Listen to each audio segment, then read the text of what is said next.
they think the gut health is the second brain. I will say the gut health is the first brain because there are serotonin levels and all the different kinds of things from your gut to your brain that are actually firing in your brain. So therefore, to me, everything starts at the gut. So if you're having these symptoms, if you're having these issues, you definitely need to take inventory of the things that you're putting in your body and how you can help your gut heal itself 100%. With that, I will say, Awekenge, this is Mental Mythos, hosted by Asekho Toto.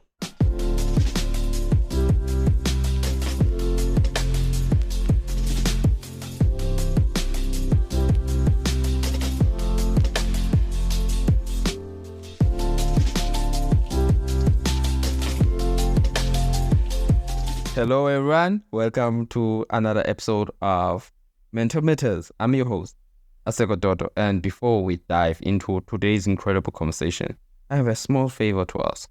If you enjoy what you hear today, please take a moment to rate and review our podcast on Apple Podcasts, Spotify, or wherever you listen. Your feedback not only helps us improve, but also helps others discover the valuable insights we share every week. And if you find today's episode particularly inspiring or insightful, don't forget to share it with your friends, family, or anyone you think could benefit from it. Thank you for your support. It truly means the world to us. Now, let's get back into our conversation. My first question towards you, I would say it's quite obvious, but can you share a brief overview of your journey, especially the wake-up call at 42 with a heart attack, and how it has shaped your perspective on health and well-being? definitely. And first, again, thank you so much for this opportunity. I'm so glad to be here with you, and I love what you're doing. Very quickly, because I was diagnosed at type 1, 15 with type 1 diabetes, I sort of had other things that I needed to pay attention to. And being a 15-year-old rebellious teenager that I was, I didn't pay attention to them. Let's be honest. I'm not sure who really is paying attention at 15. But because of that and being rebellious and sort of in my nature way of I'm going to do it on my own myself, you're not going to tell me what I'm doing. I also didn't have a lot of people actually telling me what I should be doing. And I think, if I may really quick segue just a little bit across the board with when you're talking heart disease and things that couple with chronic illness and autoimmune diseases, they don't tell you the compound effect that these things are going to have. So again, very little education was given to me. I was sent along with the pack of insulin and some syringes and, hey, check your blood sugar when you can. And that was basically what was told to me. So fast forward 6 days before I turned 43 years old, and I suffer this massive heart attack. I had no symptoms. I had no backache, no jaw pain, no anything. But I also was not considered very unhealthy either. I didn't have high blood pressure. I didn't have high cholesterol. For all intensive purposes, I was basically one of those cases that sort of skated underneath the radar due to COVID. Nobody said, as a middle-aged woman who is a type 1, you should probably get, some cardiac tests done. Nobody said that to me. COVID happened, so we were doing all of our doctor's visits through Zoom and other things like that. So nobody was really, putting eyes on me and really going through the things that maybe should have been gone through. There were a lot of, speculation of why.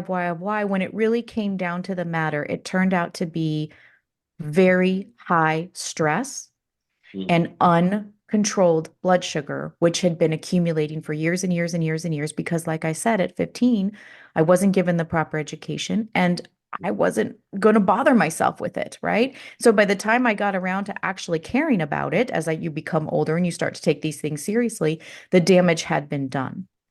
I also think it's worth mentioning, if I can get a little nerdy maybe, when we talk about heart disease in women, 1 in 3 women die of heart disease.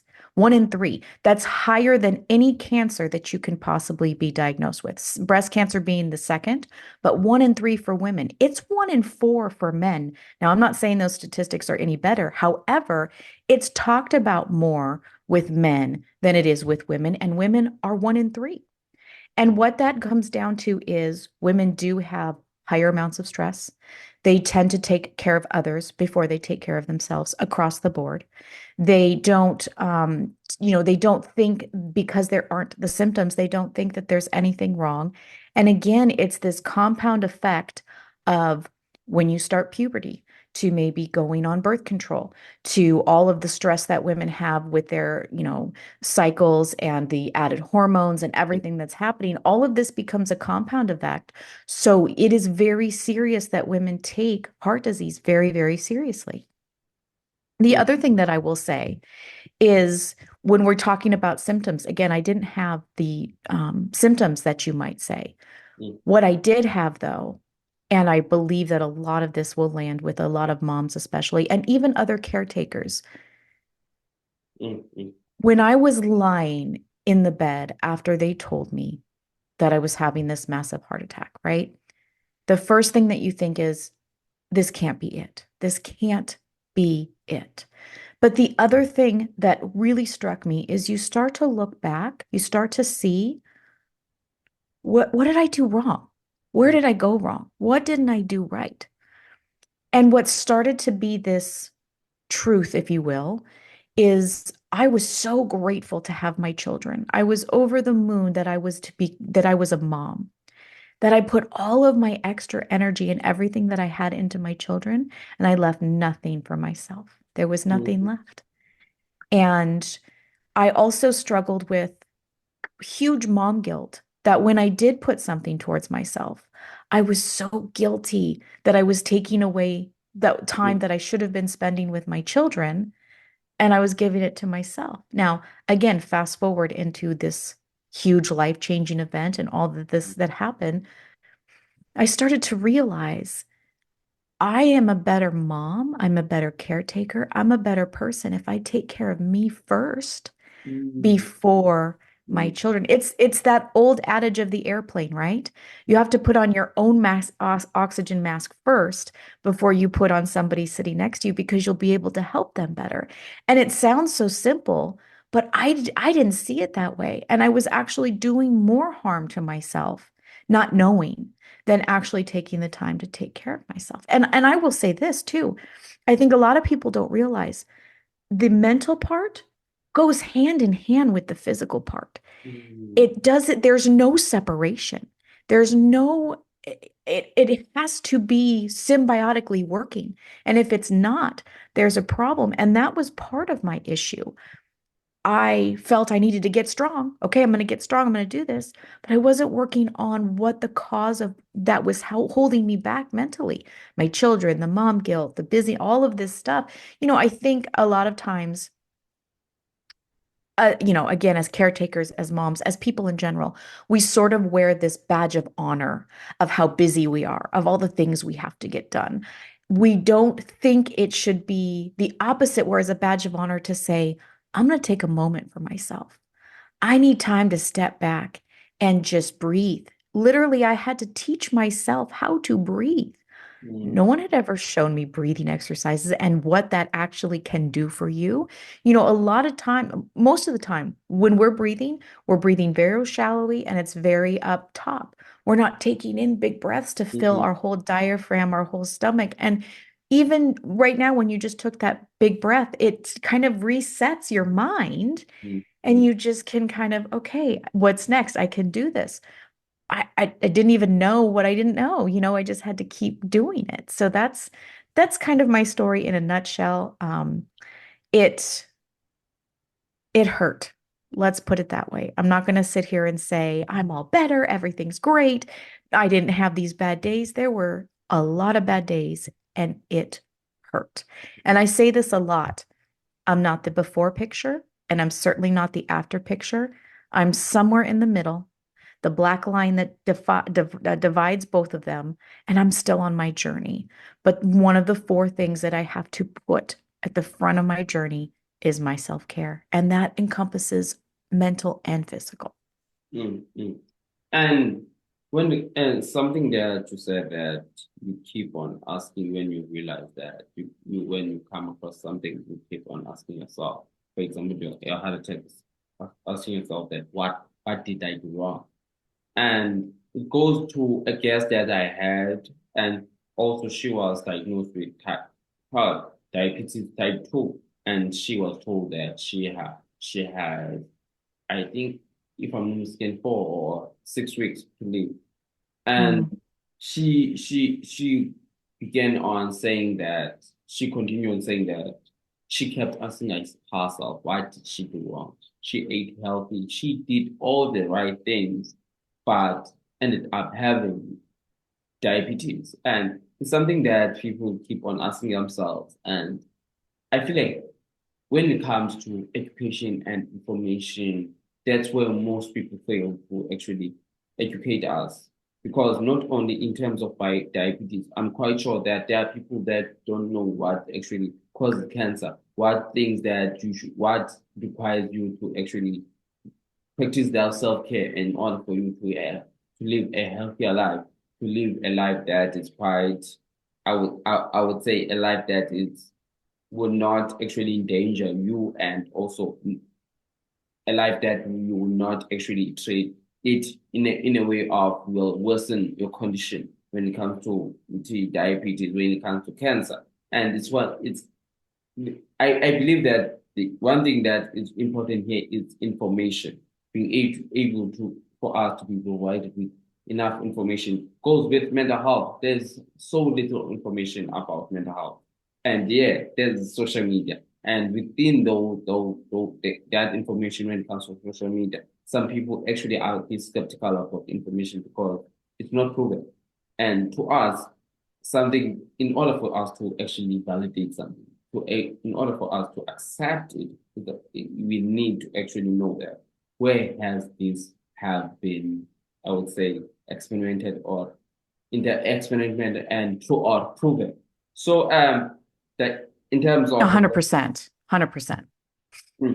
I just wanted to talk on diabetes management innovation. As a type 1 diabetic, managing your condition requires constant attention. How have you integrated traditional medical approaches with alternative healing modalities? That what specific practices have you found most beneficial? Great question. First, let me just say to your point of the information, there's also misinformation. And I feel like we get inundated with all of these things, and then we tune it out because there's so much. So I think that's really important to bring up as well. And as to your question of type 1 diabetes, so I was diagnosed at 15. This was back in 1995, I believe. 96 maybe. The year escapes me. But I will say that at the time, insurance wasn't even covering glucometers to check my blood sugar at the time. Everything was had to been paid out of pocket. So that was a really big deterrent for me to actually, as a 15-year-old, have to go pay for these medicines out of pocket. It's not something that I really wanted to do. And fast forward to what we have now, we have continuous glucose monitors, which I do wear a CGM. I have an insulin pump now. There have been a lot of great medical technologies that have come to the forefront that are absolutely vital for someone on type 1. And it takes the guessing work out of how much insulin, how much bolus, how much basal, all of this. It's great.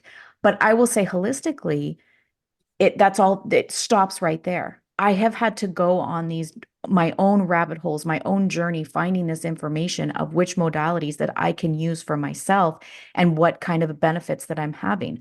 I will say recently, it has been a combination of whatever the American Diabetes Association especially is telling you that you should be eating is incorrect.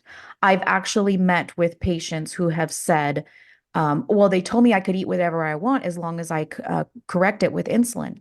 And that is such a dangerous, dangerous thing. I have tried very much to get information out there where you can't eat whatever you want. That's not, and that goes across the board, diabetic or not. You shouldn't sit down and just think I can eat whatever I want. There has to be balance. There has to be good diet, nutrition, all of these things.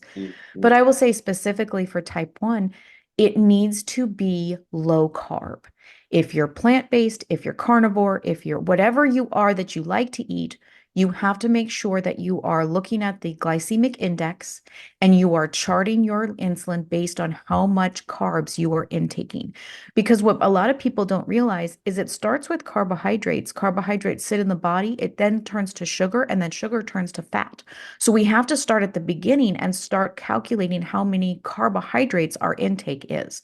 That's huge. And this doesn't, now again, the benefits would be nutrition, you might become slimmer, you might lose weight, things like that. But it really starts with the insulin sensitivity that you're going to create if you continue to have to add more insulin, more insulin, more insulin. Our bodies have a buildup. They start having to create, you have to now require more insulin because you're now getting insulin resistance. So you need to make sure that you're following, again, a low carb diet. Again, whatever that looks like. If you prefer protein with animals, that's great. Then you're sticking to that. When you add in your vegetables, again, you want to look at the glycemic index and make sure that whatever vegetable that you're looking at, it'll tell you the level of what it is on the glycemic index, and that will tell you how good or bad it will be for the insulin that you now have to intake. Mm. Same with fruits, same with plants, anything like that.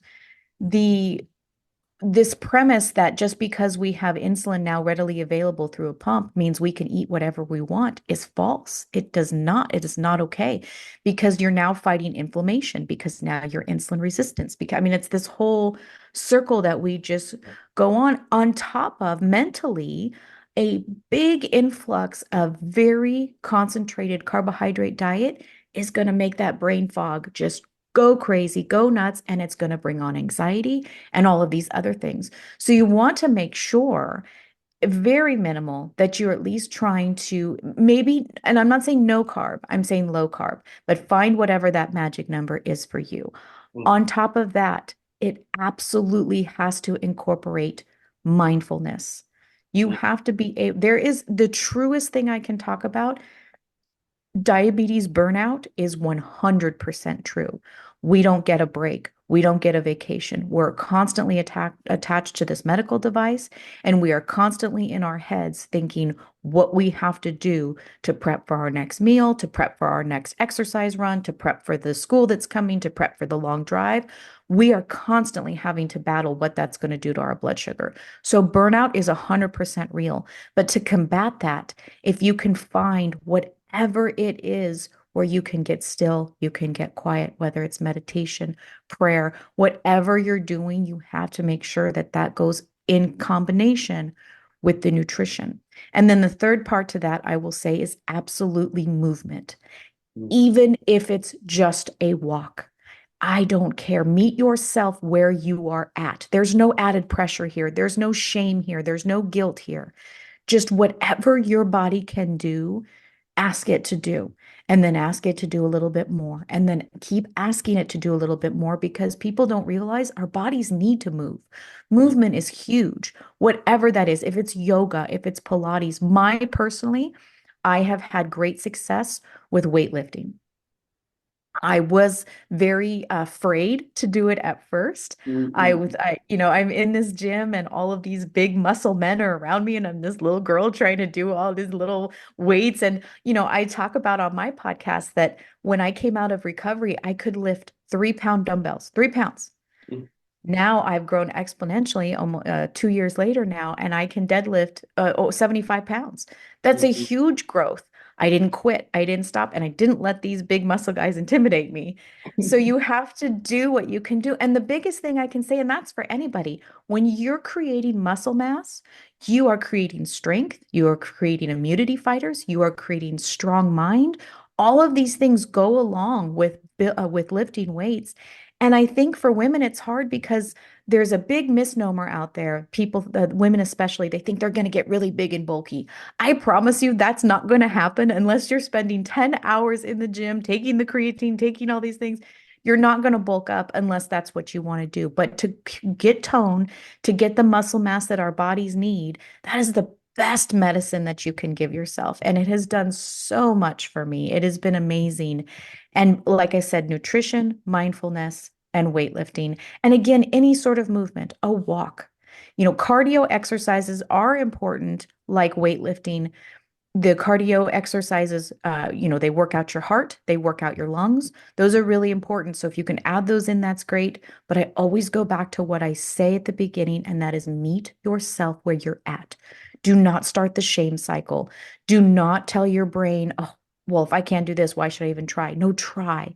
If it's a walk, if it's, a short jaunt to the mailbox, Patrick, tell yourself good job. And then tomorrow, go a little bit further and then go a little bit further, but forget doing the shame spiral, forget doing the, beating yourself up. We have to be kind to ourselves.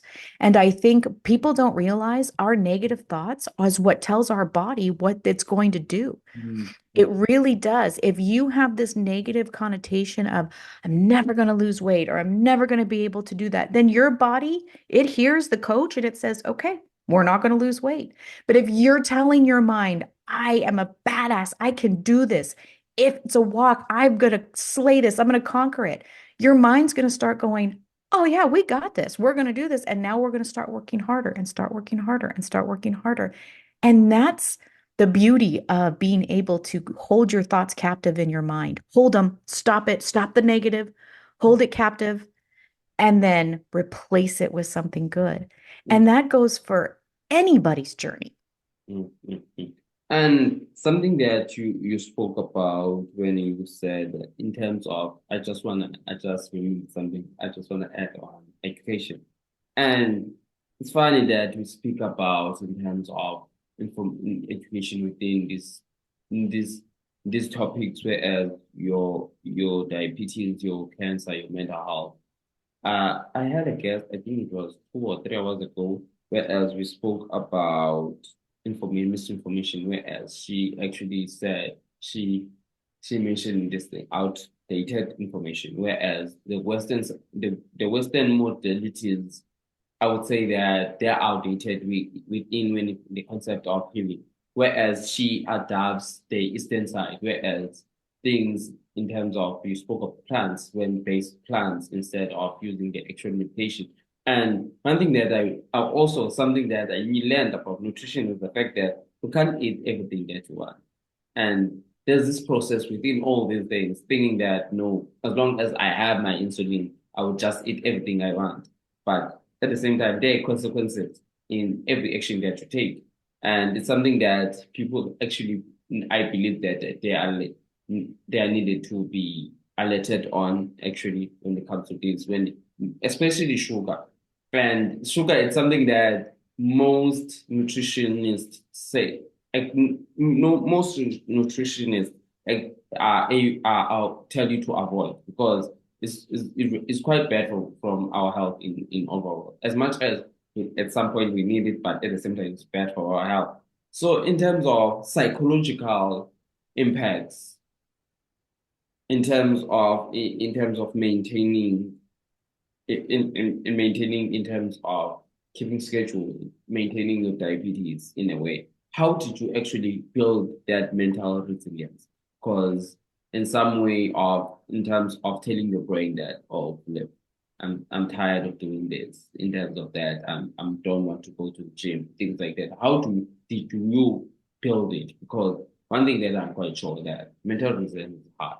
And when it comes to going to the gym and you tell yourself that you're going to live this how many of weights, and when you start lifting it and it defeats you, to say, nah, I'm quitting, I'll come back tomorrow, and always creating these excuses. How would you say that? At what point Sure. did you realize that you built that mental resilience? Yeah. So first of all, let's talk about balance, right? You shouldn't be striving for perfection. Okay. If you are a perfectionist striving for perfection, you're going to hit your wall at some point. It might be sustainable for a little bit because you're wanting to be the perfect workout, the perfect meal, the perfect whatever, but you're going to hit burnout. It's just not sustainable. So the first thing I would say is balance and let go of perfection. That's the first thing. It's the first thing that I had to tell me because I was a perfectionist. And I would get to the point where I would say, well, if I can only do a little bit of my workout, what's the point? Or if I'm, going to cheat on a meal and have sugar, then what's the point, right? The problem is that's such a harmful mental space to hold. You have to let that go. What you instead need to replace it with, and this is what I did that was actually so effective for me, is first there's a lot of talk about motivation and self-discipline, right? Motivation is great because it's that initial thought and you get excited and you want to go to the gym or you want to have the right meal, and the motivation is great, but it only takes you so far. After motivation, you have to have the self-discipline to keep going. But that's easy to say. How do you achieve that? The way that I was able to achieve that and strive for that is I started tracking my habits, very small Mm. habits, 1% habits. If whatever you are striving to achieve, if you have this data in front of you, again, I'm a nerd, right? I run a lot off of data. I'm a total nerd. I'll call myself out on it, but it's so helpful. So when you chart, when you put down, whether it's on a post-it note, whether you have a fancy Excel program, Google spreadsheet, whatever you have, when Mm. you start visualizing the promise that you're making to yourself, this is key, right? We want to always want to keep our promises to ourselves because that fuels our character, that fuels our integrity, and that tells us what kind of person we want to be, right? So as we start writing down the habits we want to track, for me, it was better blood sugar control, lifting weights, nutrition, all of these things. And we're telling very specific. One of my goals, I will tell you, was enough drinking enough water. And it was a habit that I was tracking because I wasn't drinking enough water, right? So simple, but I had to be told by myself to drink the water. So when you see it on a spreadsheet and you see that you didn't hit your goal of 100% for whatever ounces that you're tracking that day, you say to yourself, boy, this is where I need to improve.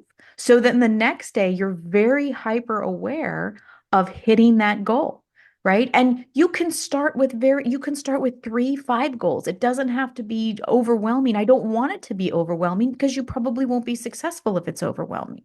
Mm. Now, again, we talk about balance. The habit tracking is one of the most successful things that I've seen personally work for me. However, you have to build into that. You're going to have a bad day.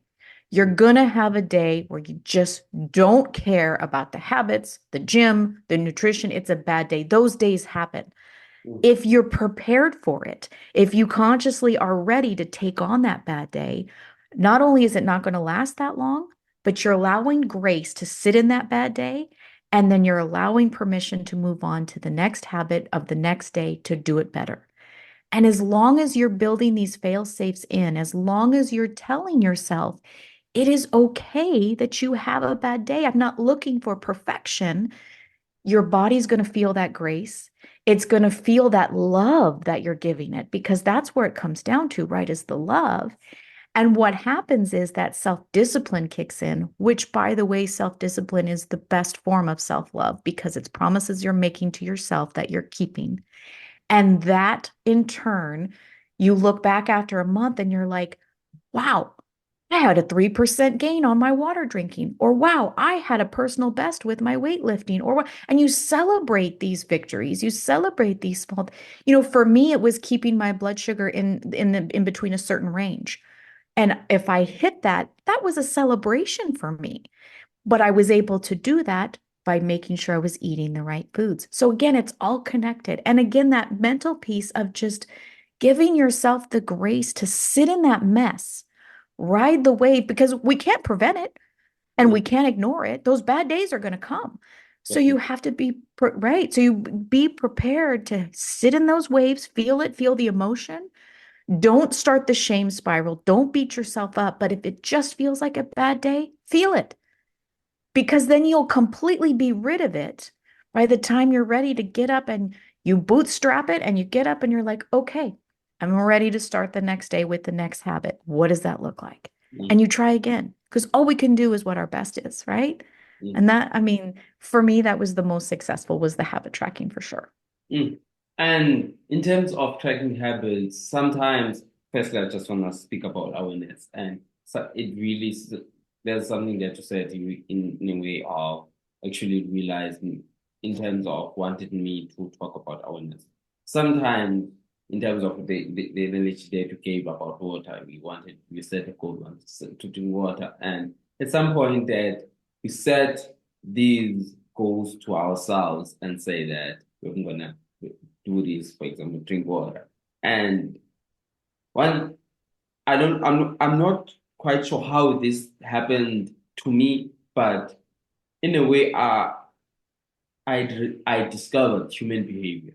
Whenever I do something at the back of my head, I know what I am doing. I know its consequences. And if, for example, if I don't go to the gym, I am betraying myself. I know at the back of my head. And 100%. I needed to go to the gym today and I didn't go.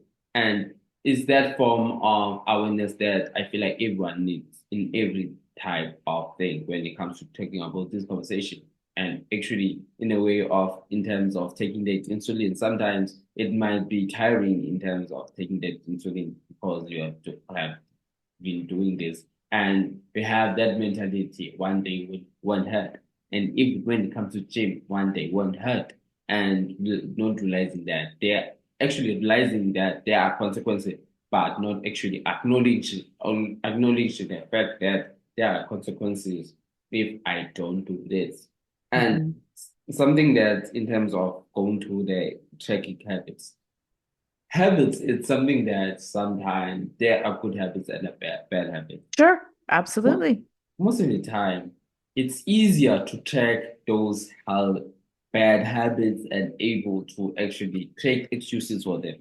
But it's harder for those healthy habits in a way of know that this habit will actually improve you. It will be part of your self-care. It will be part of your self-growth, and you realize that this thing that I'm doing is important for me. And that's where I am seeing growth. Speaking about self-care and you being an advocate about it, what message do you want to share about importance of self-advocacy in managing health? Oh, that's a great question too. Can I just ask you a question? When you talk about I didn't feel like going to the gym or something like that, was that your body? Because this is very important too. We need to listen to our body if we need rest. So sometimes your body is telling you today's not the day to go to the gym because it's rest. And you can start that shame cycle and be like, oh, I disappointed myself. I really needed to do it. Or maybe it's you being true to yourself because you needed rest. And either is good to discuss, but make sure you're really listening to your body. If you need to rest, that it is also just as important to be moving your body as it is to be resting your body. So I just wanted to make that side note. In terms of, oh, I just lost my train of thought. Oh, I'm sorry. Um, you had said, Should I ask the question again? please. Okay.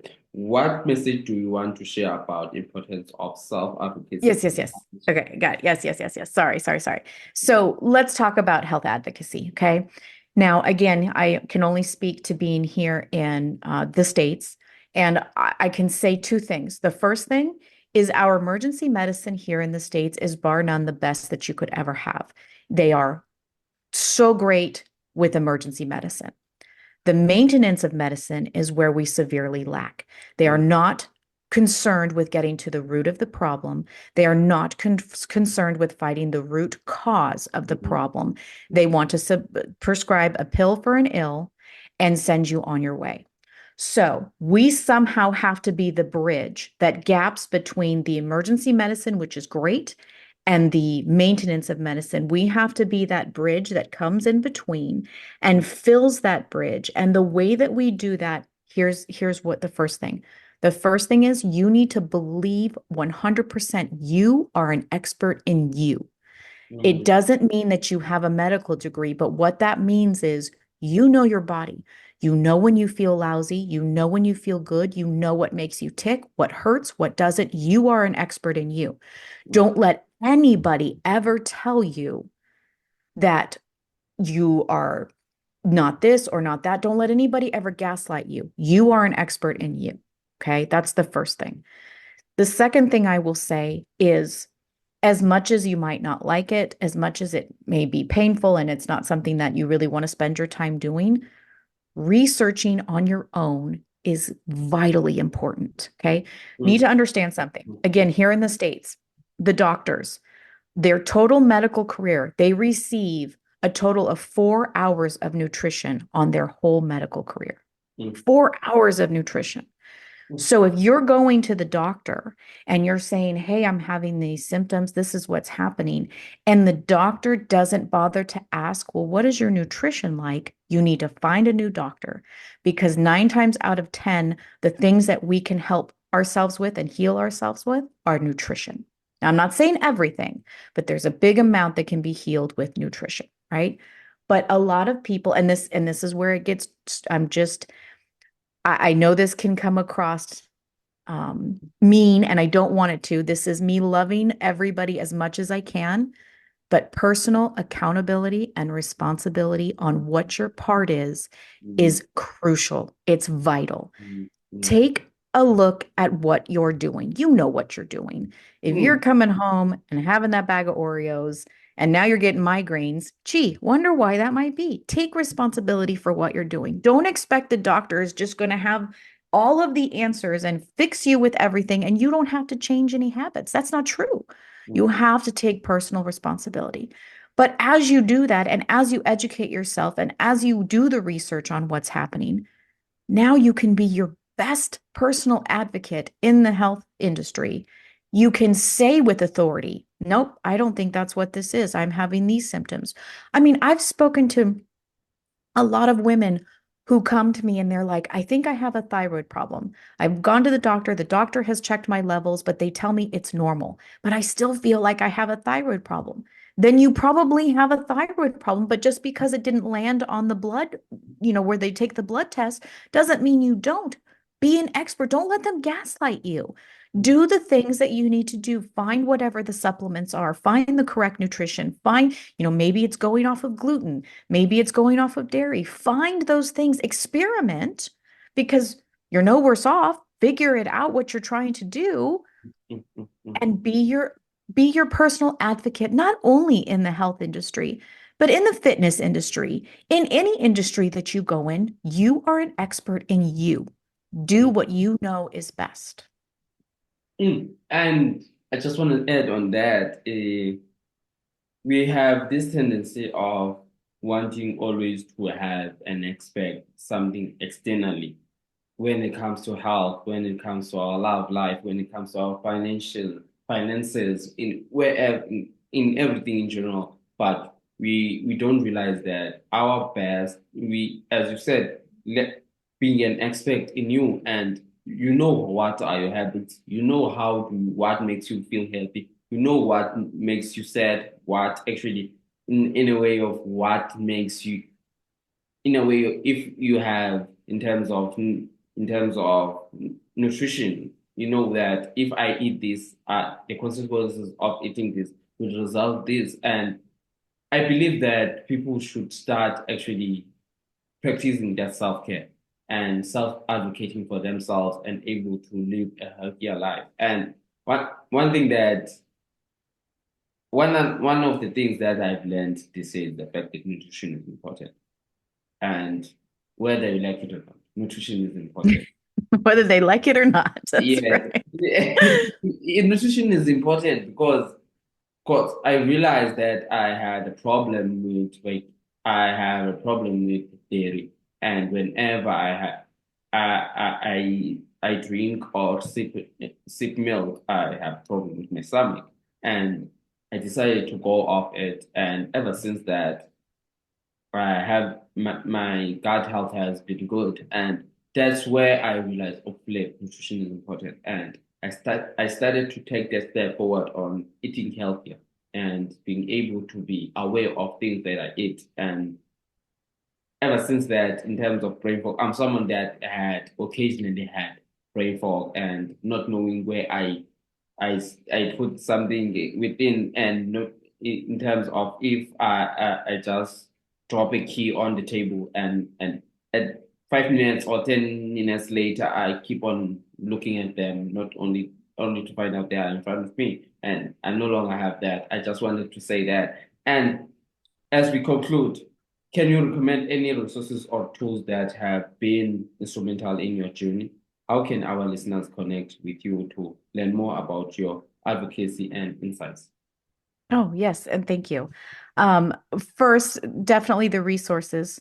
Again, track your habits, Mm. find some way to track the food that you're putting into your body. You mentioned gut health. It's been said in pretty much mainstream that they think the gut health is the second brain. I will say the gut health is the first brain because there are serotonin levels and all the different kinds of things from your gut to your brain that are actually firing in your brain. So therefore, to me, everything starts at the gut.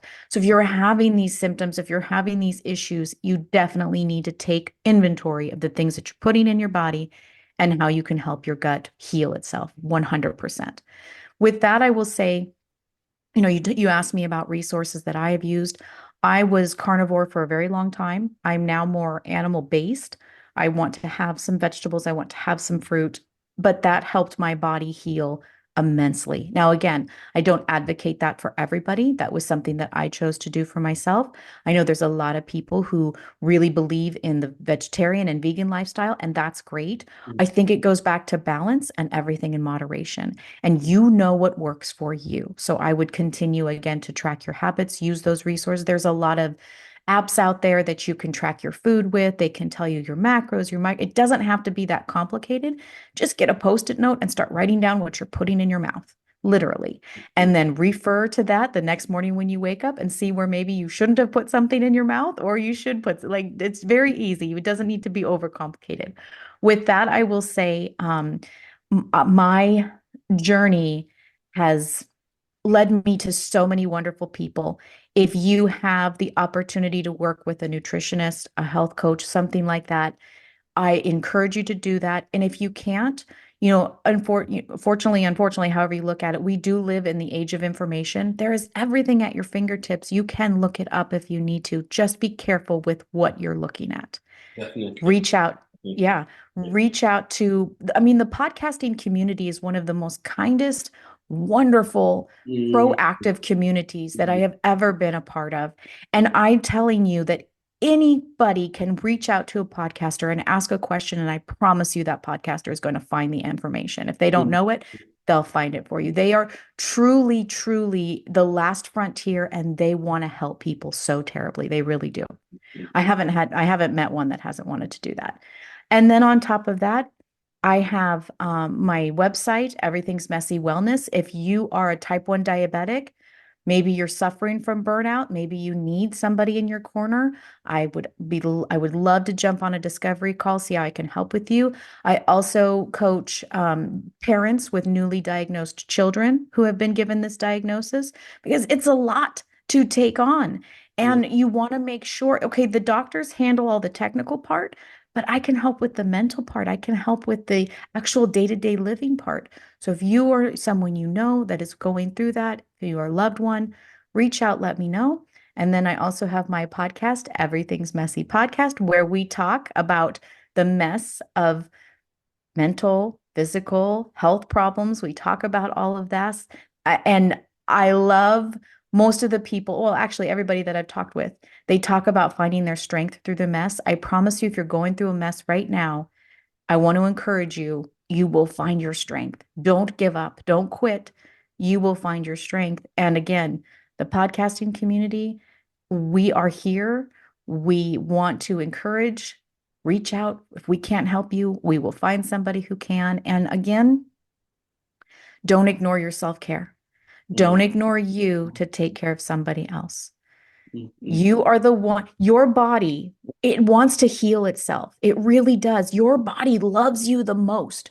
You just have to give it the right tools in order to reach that optimization. And something that, couple of things that you said, which is the first brain, as the gut health is the first brain. When I first interviewed someone that, actually, it wasn't the first person, the third person, when we spoke about nutrition, Mick Tech, and he's the co-host of Fully Fueled. And I learned a lot from him, and it began to actually, I began to be interested in nutrition. And also, he believes that the gut is the first brain. And podcast, also, I like to add on that thing you said about podcasters. And it's something that I feel like at some point, at first, I did it because I also was facing my mental health problems. only to find out that I will learn more when it comes to mental health disorders, when it comes to nutrition, when it comes to reaching your full potential, when it comes to talking about diabetes, when it comes to everything that has to do with mental health. And when it comes to creating strategies and being able to actually learn from people that are different. And one thing that again, another thing about podcasts is the fact that in a way they know everything within in that certain field. Because I agree with you when in terms of ask them a question and they don't know that answer, they'll actually find a guest that knows that answer and elaborate on that certain question that you ask them. So again, with those words, I would like to say thank you so much. Really appreciate your time. Really appreciate Yes. your insights. I love the conversation, and it really gave me a different perspective when it came to the type 1 diabetes. And in all honesty, I didn't know